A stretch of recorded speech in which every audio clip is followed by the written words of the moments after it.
Alors, la fameuse nouvelle règle de la FIA qui ne va plus autoriser les ailerons flexibles. McLaren pourrait être très impacté, Mercedes un peu aussi. Gary Anderson, ancien concepteur de F1, pense que c'était pas une décision judicieuse à prendre. Donc une décision qui arrive pour le Grand Prix d'Espagne et pas dès Melbourne.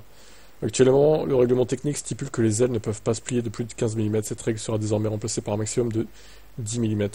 La méthode de mesure des ailes sera modifiée, ce qui rendra les règles plus difficiles à contourner. Anderson, qui a travaillé dans le passé pour Jordan, Stewart et Jaguar, a déclaré qu'un ajustement des règles techniques aurait dû prendre effet immédiatement au début de la nouvelle saison.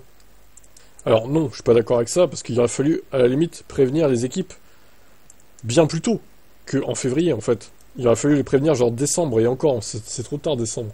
Selon lui, ça va créer 2 championnats. Les 8 premières courses, au cours desquelles les anciennes règles s'appliquent, et ensuite 16 autres Grands Prix, au cours desquels doivent fonctionner les règlements modifiés. En effet, il est facile de prédire qu'avec un changement aussi important, le concept de la voiture entière change réellement. En ce qui me concerne, c'est la fausse lutte pour le championnat avant même qu'elle ait commencé cette saison. Il s'agit davantage de savoir ce dont chaque voiture a besoin pour obtenir les meilleures performances. Il s'agit d'une réduction de 33% de la déflexion autorisée, donc ça aura un impact. Dans certains cas, ce sera positif, dans d'autres cas négatif. Selon lui, il ne s'agit pas simplement d'un aileron avant différent, mais la façon dont il fonctionne affectera sa corrélation avec le plancher, les bords extérieurs du plancher, et l'aileron arrière pour générer le meilleur flux d'air. Par conséquent, il peut y avoir des équipes qui sont rapides avec le changement, mais qui peuvent soudainement manquer de performance après la modif, ou vice-versa. Moi, je pense que ce changement va aider Red Bull à revenir.